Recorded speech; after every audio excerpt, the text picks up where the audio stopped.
Olá, meus amigos, meus irmãos. Nós vamos continuar aqui lendo o livro de Salmos, né? Estamos no Salmo 46. Aí hoje, mesmo antes da leitura, eu gostaria de orar junto com os amigos, com os irmãos, tá? Vamos orar? Paizinho, nós te louvamos, nós te agradecemos por todos os benefícios, ó Pai, que o Senhor nos dá. Obrigado, Jesus. Obrigado pela tua segurança, pelo teu consolo, Pai, pela tua presença nas nossas vidas que nos direciona, nos protege. Muito obrigado, Senhor Deus. Cuida de nós nesses momentos difíceis, nesses dias atribulados que vivemos, Senhor Deus. Nos dê a tua paz, que o teu refrigério, Pai, invada o nosso coração, a nossa alma, e nós possamos descansar de fato no Senhor, Pai. O Senhor é a nossa rocha, o Senhor é a nossa segurança, Deus. Com os nossos pés bem firmados, ó Pai, nessa rocha que é o Senhor, nós não vamos escorregar e não vamos prejudicar a nossa paz. Edifica, ó Pai, a nossa casa, Senhor Deus, confiantes em Ti, Jesus, que nada vai nos acontecer. Obrigado, Pai, obrigado pelo Teu amor nos nossos corações, pela certeza do Teu cuidado, Pai. Nós oramos em nome de Jesus. Amém. Queridos, hoje nós vamos falar do Salmo 46. Como nós estamos conversando já, e os irmãos já bem sabem, né, os amigos também sabem, que os salmos do 42 ao 49, eles foram escritos pelos descendentes de Coré. Então é mais um salmo dos descendentes de Coré. Vamos ler o salmo todo, aí depois nós faremos algumas considerações sobre ele, tá bom? Vamos lá. Deus é o nosso refúgio e fortaleza, socorro bem presente nas tribulações. Portanto, não temeremos, ainda que a terra se transtorne e os montes se abalem no seio dos mares, ainda que as águas tumultuem e espumejem, e na sua fúria os montes se estremeçam. Há um rio cujas correntes alegram a cidade de Deus, o santuário das moradas do Altíssimo. Deus está no meio dela, jamais será abalada. Deus a ajudará desde antemanhã. Bramam as nações, reinos se abalam. Ele faz ouvir a sua voz, e a terra se dissolve. O Senhor dos exércitos está conosco. O Deus de Jacó é o nosso refúgio. Vinde, contemplai as obras do Senhor, que as assolações efetuou na terra. Ele põe termo à guerra até aos confins do mundo, quebra o arco e despedaça a lança, queima os carros no fogo. Aquietai-vos e sabei que eu sou Deus. Sou exaltado entre as nações, sou exaltado na terra. O Senhor dos exércitos está conosco, o Deus de Jacó é o nosso refúgio. Queridos, nós temos aqui então um salmo que exalta a própria cidade de Deus, conhecida como Jerusalém. Nós cristãos temos a esperança eterna de que um dia habitaremos a Jerusalém celestial. E alguns pontos aqui neste salmo nos faz lembrar da nossa verdadeira segurança. Mas tratando do salmo de maneira mais histórica, né? Nós podemos dizer que não temos a certeza de qual fato histórico que realmente inspirou o autor, o poeta, esse descendente de Coré, a fabricar este salmo, né? A escrever este salmo. O que nós sabemos pelo conteúdo do salmo que é algo direcionado à segurança da cidade de Jerusalém, aonde que ficava o templo de Deus, e por isso ela é considerada como a cidade de Deus, porque no Antigo Testamento a presença de Deus, após a construção do templo, ficava ali no Santo dos Santos, onde ficava guardada a Arca da Aliança. E foi dado recomendações a todo o povo na questão de adorar. Então, aonde ficava o templo de Deus era a cidade de Deus, uma cidade protegida de Deus, totalmente debaixo dos seus cuidados.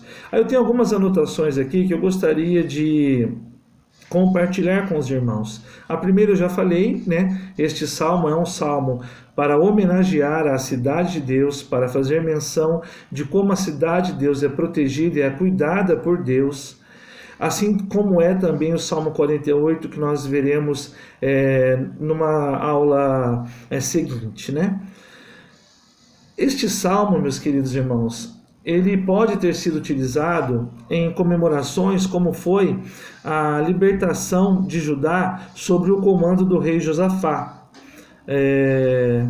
Ou na vitória de Jerusalém sobre o comando de Ezequias. Os textos vocês encontram em 2 Crônicas, né, capítulo 20, o de Josafá, e o texto da vitória de Ezequias você encontra em 2 Reis, no capítulo 18, né, e também no capítulo 19. Mas nós temos assim a impressão que esses textos foram utilizados durante essas conquistas, essas vitórias do povo de Israel, né? Mas não nos dá a certeza que esse salmo foi escrito mediante a essas conquistas, em homenagem a essas conquistas. Isso nos traz luz ainda mais para identificar que o salmo ele foi construído objetivando a homenagem à própria cidade, aos cuidados que Deus tinha com a cidade, a segurança que as pessoas que habitavam essa cidade tinham por conta de todo o cuidado de Deus com ela. Os eventos que se passaram na proteção da cidade, de Deus ter impedido dos inimigos terem a tomado até então, até aqui, né? Quando o Salmo foi escrito, porque nós sabemos que posterior a esses cuidados de Deus, Deus jamais abandonou a cidade e os seus moradores, mas ele permitiu que coisas acontecessem com a cidade, invasão babilônica, levar os moradores de Judá a cativeiro, porque Deus estava ensinando o teu povo. É assim que Deus trabalha.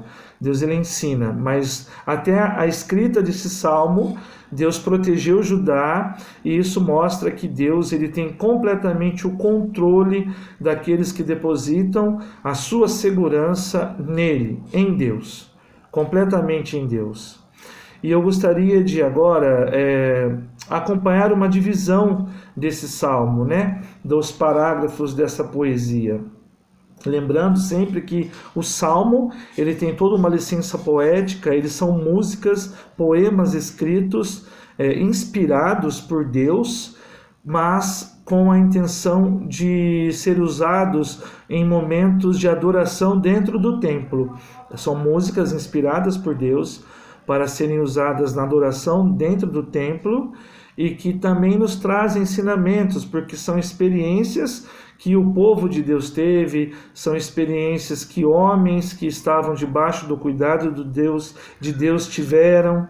Então, nós vamos agora para a divisão desse salmo. A primeira estrofe, ela está do versículo 1 ao versículo 3.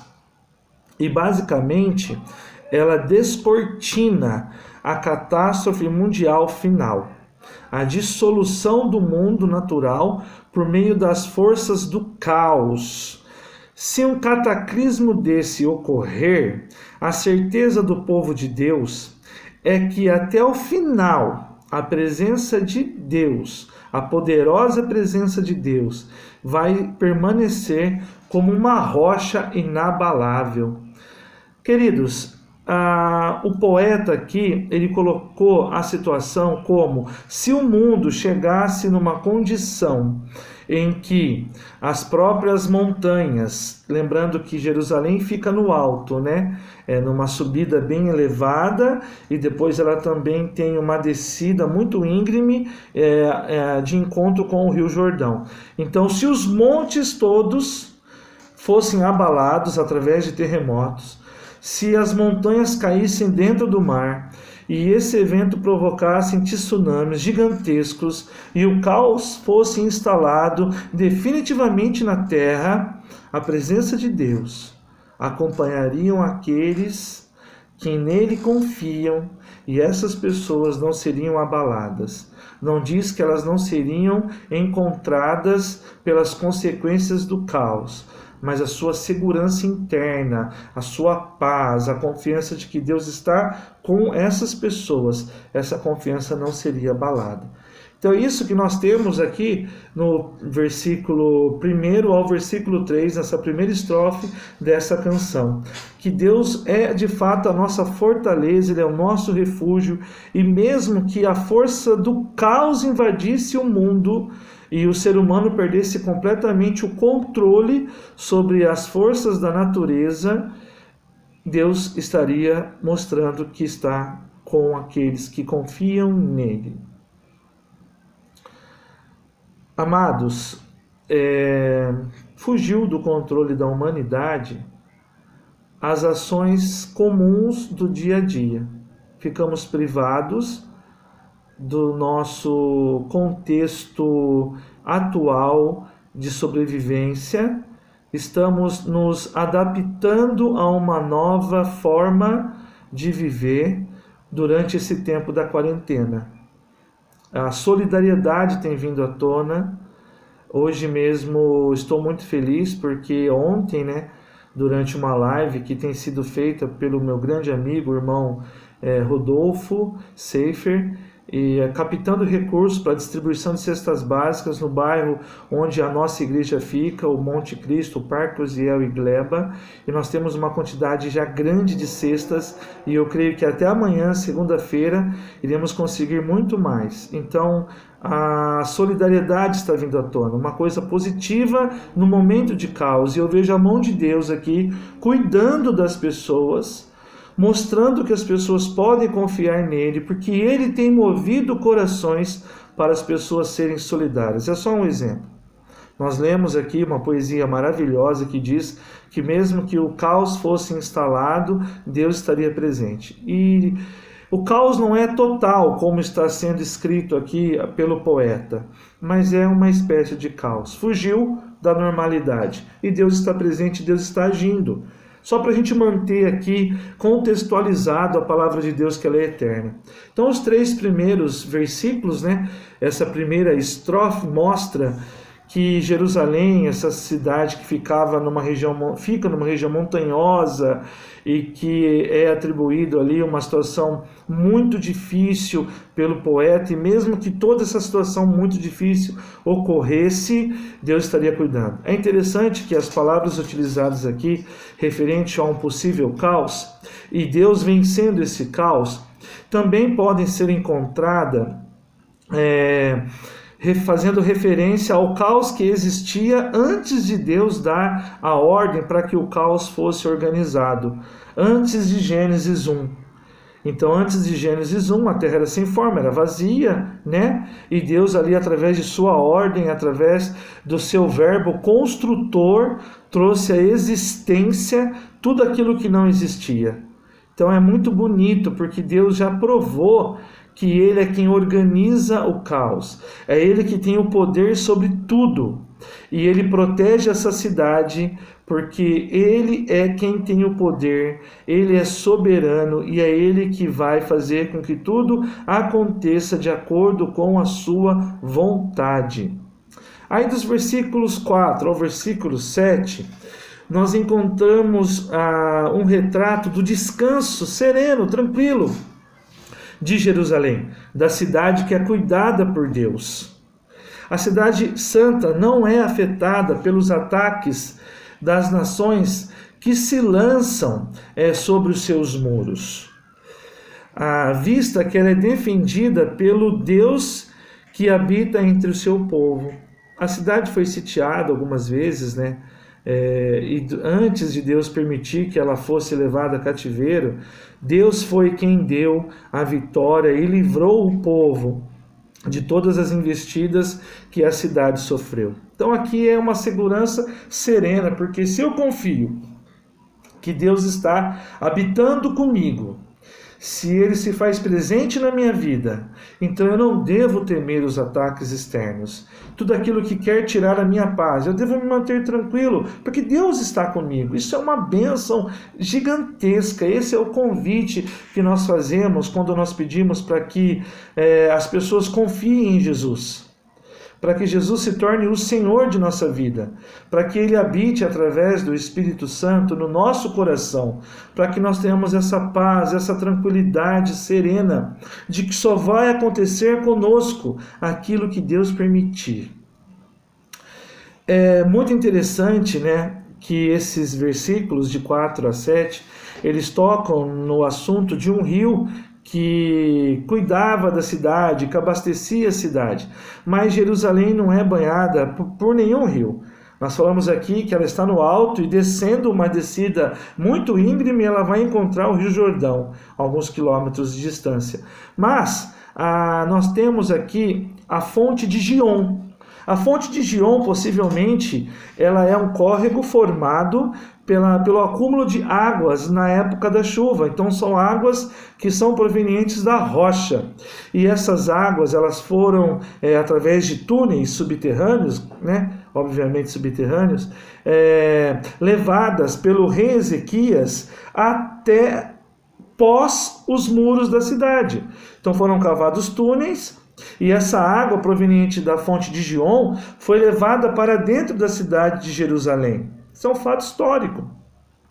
E então essa água que trazia a vida, que trazia a provisão de que a cidade precisava para o plantio, para a subsistência, para tomar essa água. Então, de uma fonte que fica numa rocha, proveniente das águas de uma rocha que caem da chuva e são armazenadas, né? Essa fonte de Gion é que é tirado todo o sustento de Jerusalém.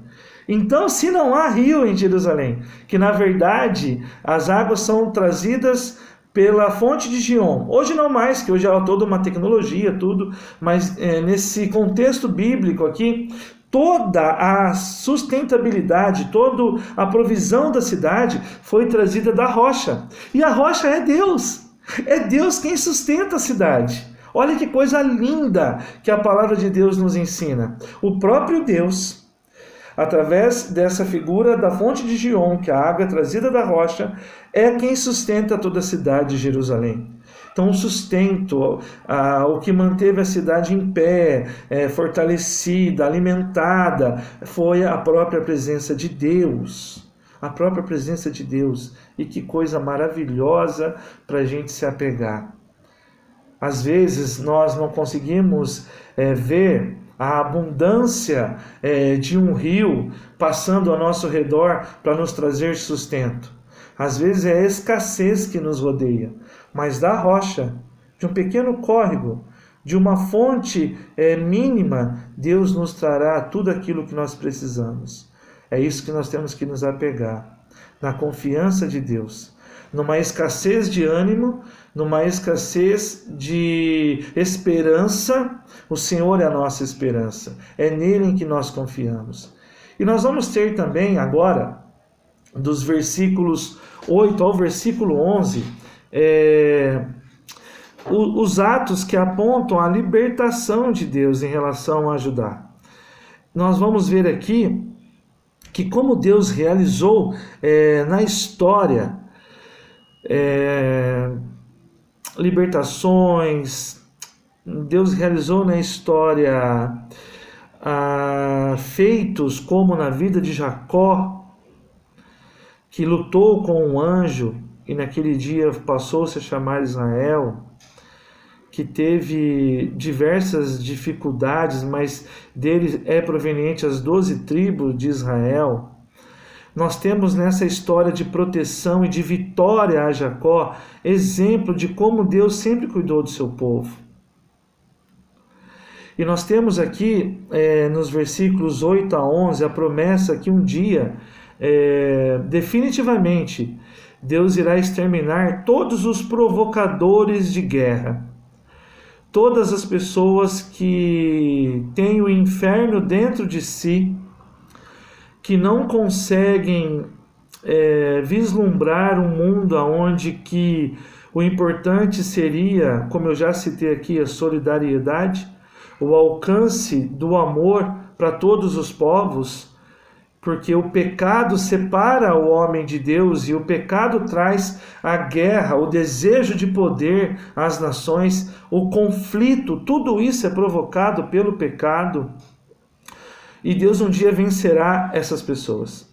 Um dia Deus trará de fato o seu governo definitivo, santo, justo a toda a terra.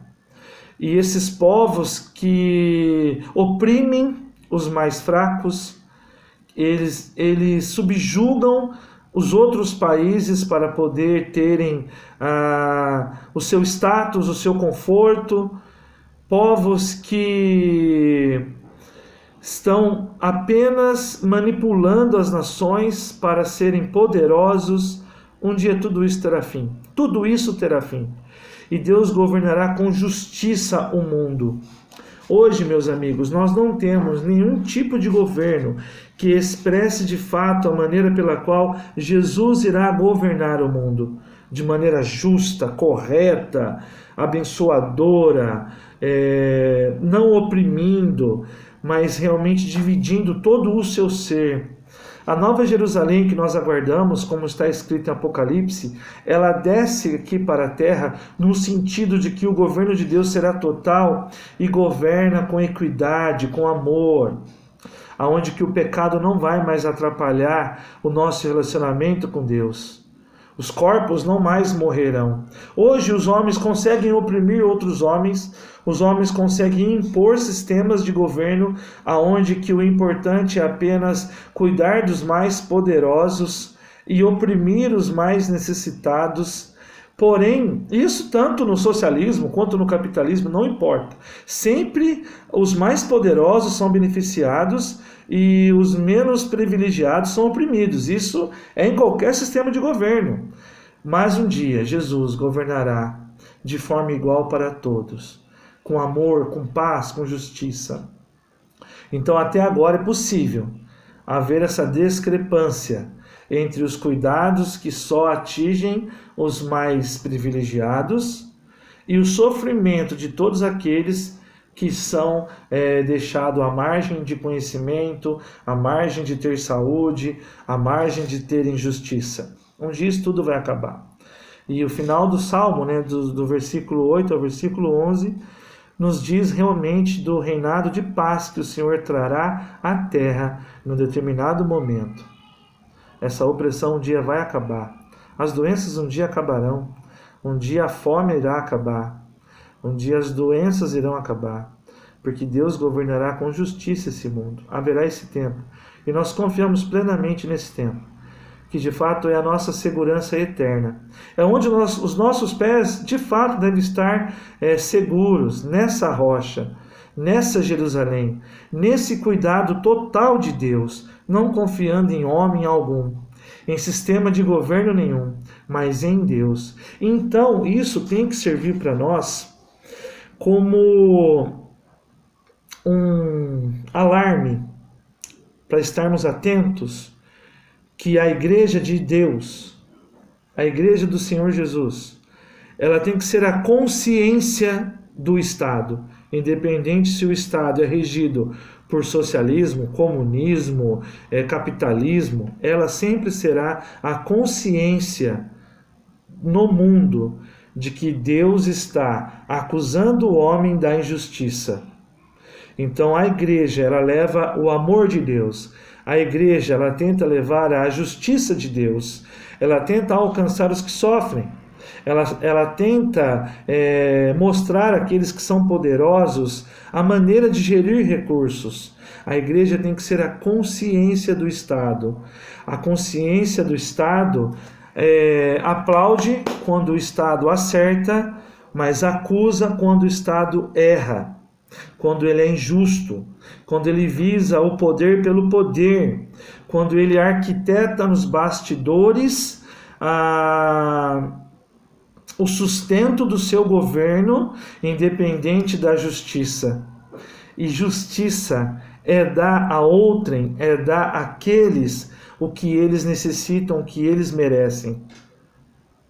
Então, eu gostaria de encerrar com essa palavra de esperança, de que a nossa confiança, ela está de fato e completamente em Deus, na cidade de Deus. E a cidade de Deus aqui representa todo o cuidado de Deus para aqueles que se entregam a esse cuidado. E esse cuidado só está disponível a todos que confiam em Jesus como seu Salvador, porque aqueles que confiam em Jesus como seu Salvador se entregam completamente a Deus. Admite que são pecadores e precisam do perdão de Deus. A esses, os pés estão firmados numa rocha. A esses, o cuidado é esse cuidado que Deus tem referente a essa época, a esse período que foi escrito este salmo, ao cuidado que Deus tem sobre Jerusalém. É Deus que está sobre a cidade, cuidando da cidade. Que Deus nos abençoe. Que essa paz e essa segurança que só há em Cristo Jesus esteja sobre as nossas vidas. Obrigado pela companhia e até a próxima aula no domingo que vem em relação ao Salmo 47. Deus abençoe a todos, nos dê um ótimo domingo. Um grande abraço a todos.